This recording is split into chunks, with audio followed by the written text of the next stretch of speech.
Go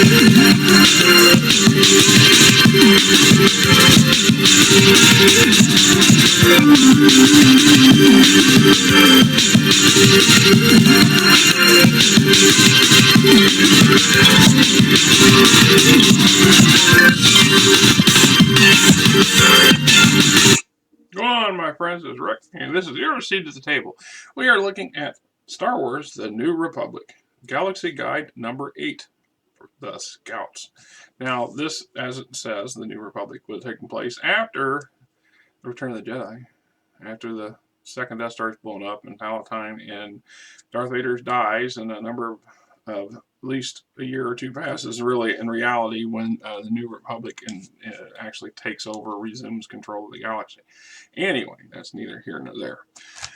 One of those things that I've always said about Star Wars, and most of its versions, that really attracts me is the fact that you can play a whole gob of different scenarios or campaigns or concepts other than the standard that we usually see. So as an example to that, you can choose to play the scouts, be a scout. This would mean foregoing all the drama of being a smuggler or being a rebel or a member of the Alliance or later the New Republic, pursuing the lofty goals or not so lofty goals, or playing members of the Empire, etc., etc. Now, you can step outside that. It's just like the traders, the Galaxy Guide for traders. You can be traders. You can go around, make your money, and negotiating, and occasionally having run-ins with bill collectors or people who owe you money, or owing people money, or the niceties of trying to figure out whether or not your cargo has any value on a planet you thought it did, etc., etc. So in the case of the scouts, this is also one of those elements within Star Wars that I have tapped on a number of occasions when it was solo play, or one-on-one, when I only had a single player to play. And that said, the fact that you can do stuff still, it's like playing a Jedi. You can play a Jedi with one player. Having a group of Jedis, having 3 or 4 players who are Jedis also is a challenge. Having a traditional Star Wars-esque mix where you have your version of Luke Skywalker, Han Solo, Leia Organa running around together, it has its challenge. Because like I've said before, in the movies, did you notice in the movies, the books, that the would-be Jedi has a tendency to run off on solo adventures, or on splitting the party, because what they need to do and what they need to achieve and their abilities tend to be different from the rest of the group.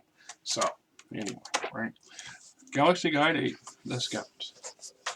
This was produced in 1993, getting on toward the end of the productions for West End Games. You got an introduction, how to use the book, a typical survey, Chapter 1, the Scout Service, the Modern Service. The New Republic Scout Service mission statement: the Republic is dedicated to bringing freedom of thought, choice, and action to many diverse peoples of the galaxy, whether they want it or not. No way, that's not how it works.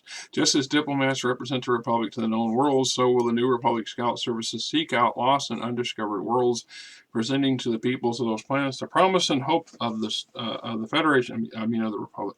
The missions of the Republic Scouts are outlined below in an order of priority: reestablish contact, discover new worlds, catalog unregistered settlements, catalog worlds with valuable resources, explain the benefits of the Republic. Join, you'll be safe from people like us. No. People like, well, the Empire. Who's the Empire? Well, they're gone now, sort of. Then they're not a threat then, right? Well, but there might be another Empire. The Hutts are always a threat. The catalog worlds, completely survey systems for the Republic, and provide complete calculations for hyperspace paths to the new systems. That's probably one of the most crucial roles of most scouts, actual frontier scouts, is establishing and enhancing safe hyperspace transport lanes to and from a location, because obviously just jumping blindly is a great way to die. You got type of scouts, so you got corporate scouts, service scouts, independent scouts, dealing with the scout service. the organization, the legal system, Department of Supply, Department of Information. So here it says the definition of facility varies depending upon the size and unofficially the value of the claim. A handled system, for example, needs to have a city or a collection of towns operating on it be considered duly claimed and developed. Otherwise, a system that is uninhabitable, has tremendous mineral or strategic wealth, must have a space station or habitation dome somewhere inside it to be claimed. Small, relatively poor planets and asteroid belts with mineral resources are seldom deemed more than a scout and a scout's associates operating within the claim to establish it. See, right? Yeah. This is why we go into middle bum F nowhere and find a small thriving settlement on a otherwise unknown world because somebody whatever established it in order to claim it. Department of Personnel, Department of Military, other support services. Chapter 2, Insight the Scout Mind. Traits of the Scout, love of the unknown, need for adventure, self-reliance. Hey, if you're going to be a scout, you definitely need to be able to be reliant or ability to get yourself out of trouble as fast as you got yourself into it. The corporate scout, benefits of being a corporate scout. The equipment, getting out of the New Republic Scouts. The first cruise, training mission, the benefits of the scout service, other compensation. It's said that if you complete 50 or so missions that you can muster out of the scouts and with a ship. Now that doesn't, and it stipulates that in here, it's not necessarily the ship you've been operating or that you may have put a lot of effort. The Republic owned ship that you've spent so much time and effort to tweak might not be the ship you end up with. You might end up with something that happens to be rusting in a back lot somewhere. Independent scouts, safe homes, benefits of the independent scout, claim jumping, organizations of independent scouts, which then kind of makes you not so much independent. Other jobs. Chapter 3, the frontier, revitalizing the scouts. The thing was, and it says here, when Palpatine took over, he realized, well, the last thing he really wanted was people going out and finding more places, remote places, and unknown places than ever before. And also because the typical people, the typical being that gravitates to the scout service are the types who don't take well to law and order, yoking them up. So a lot of them would did jump ship to join the Rebel Alliance or went rogue, etc., etc. And so, for all intents and purposes, Palpatine shut the Old Republic's scout service down and handed it over to the Imperial Fleet for yet another thing for the fleet to take care of. More important for the Republic or the Empire was not finding new and unknown space resources and planets and etc., was locating, controlling known places, and controlling them is the key word here. So, Scout's domain, wild space, lost worlds, unknown regions. The term unknown region is generally termed for any sector of space which is officially unexplored, covering literally billions of stars. Most of these areas are thousands of light years from the core, and most of the distant areas of the galaxy. Most of these areas of space remain mysterious and unexplored, and one of the prime subjects of the Scout Service scrutiny. There are also several areas within the boundaries of the New Republic and Imperial space which remain unknown as far as the general public is concerned. Many of these regions have been explored, but for some reason remain restricted to civilian travel. The unknown regions are the most dangerous because they're the furthest from aid and least understood. Of course, that's the appeal to the scout, the venture to the unknown and make it known, right? Strange new worlds. Adventure themes, call to adventure, get involved, diplomatic, imperials, known colony, law enforcement, pirates and criminals, traders, disasters, unregistered settlements, lost colonies, equipment failures, space hazards, life forms. Yeah, see? We from beyond, we from up there. Yeah, I don't know. They're demons. Kill them. Maybe they're tasty. Fire them up. Start with her. Lost treasures. Start with the little one. Primitive cultures, aliens, survival, resource world, unknown artifacts, exploration surveys, navigational hazard, or navigating hyperspace routes, blah, blah, blah. Chapter 4, Scout Ships, dealing with hyperspace. traveling into unknown and much smaller, much tinier leaps and bounds, so you don't wreck your ship. Astrogation difficulty, scout ships. And then we have, of course, typical additional lone scout type vessels that are popular. You know, nice little different variations of stuff. Right, including a mining vessel. The mining bark. Yeah, the mining bark. So it says scouts have often supplemented their incomes through various side enterprises. One of the most popular is mining. The risk is minimal and the chance for reward is great. This is why the Taralon mining bark is such a common ship among scouts. Chapter 5, your equipment, corporate, companion droids, a mule droid, armor, light armor, bulk exploratory armor, miscellaneous equipment, survey data pad, cutting blaster, universal recharger, thin hut, hydro extractor, ever horrible and bland ration, multi-pack, palter hitch, MacGill, claim beacon.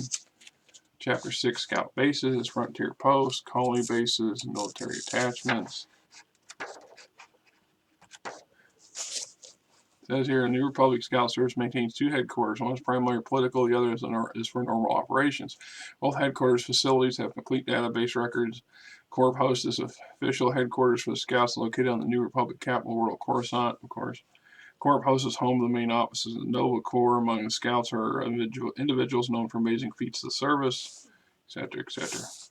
And then the Scout Service maintains small facilities on nearly 5,000 worlds. Frontier posts are usually automated affairs, maintaining only a skeleton crew, 3 or 4.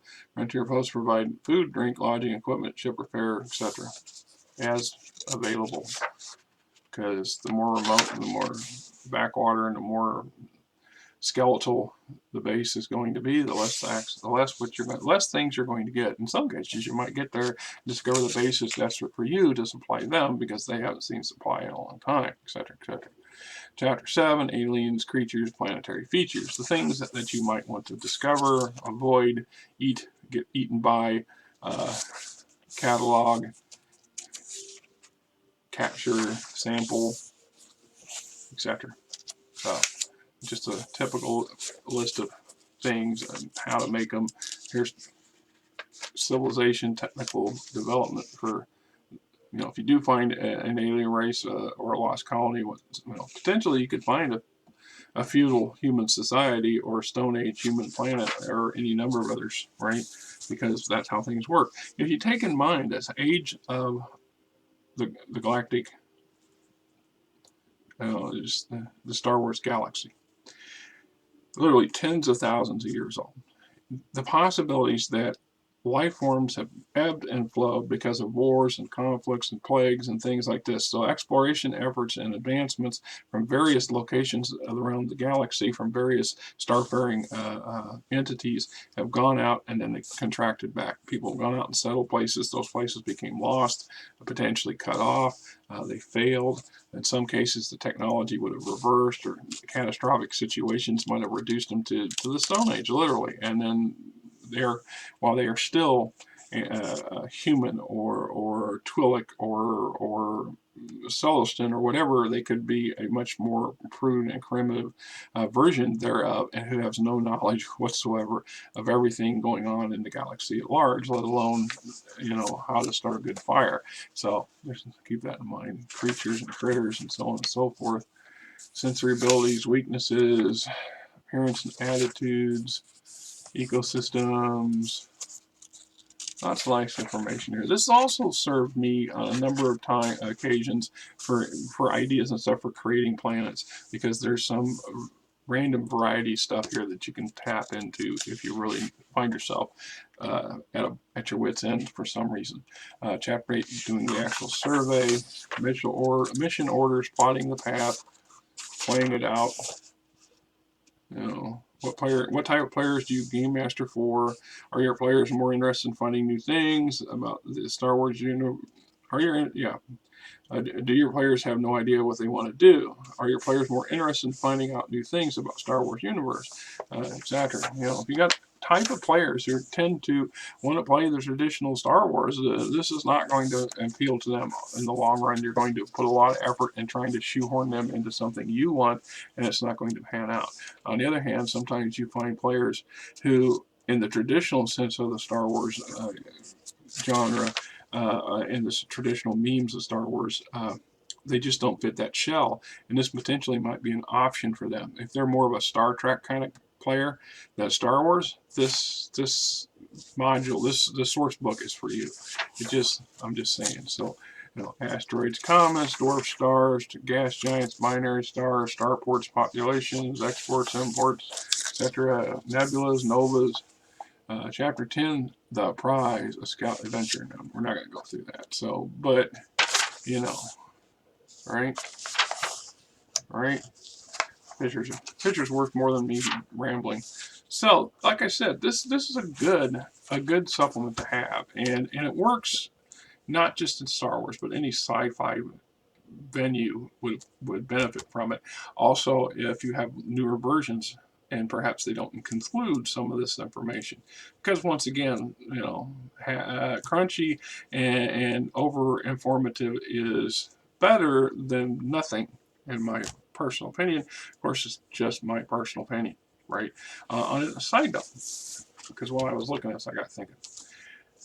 I like to point out, and I've done this before too. Sometimes just like this map here, I've never used this map in a campaign because I've never played Minus Ethel, but I have numerous city maps from various game systems over the years that I've kept and collected and acquired, and a few maps and stuff that came from, I don't know what, they were posters or whatever, what have you. Anyway, they make great operational material. So if I need to have my scouts encounter a distant cityscape somewhere, the city works. It's already laid out. All I got to do is fill in the blanks. One less thing for me to have to worry about as the GM. So that's my 2 cents on that. This is the Scouts, and you can go home or enjoy your weekend or whatever. Till next time, this is Rick.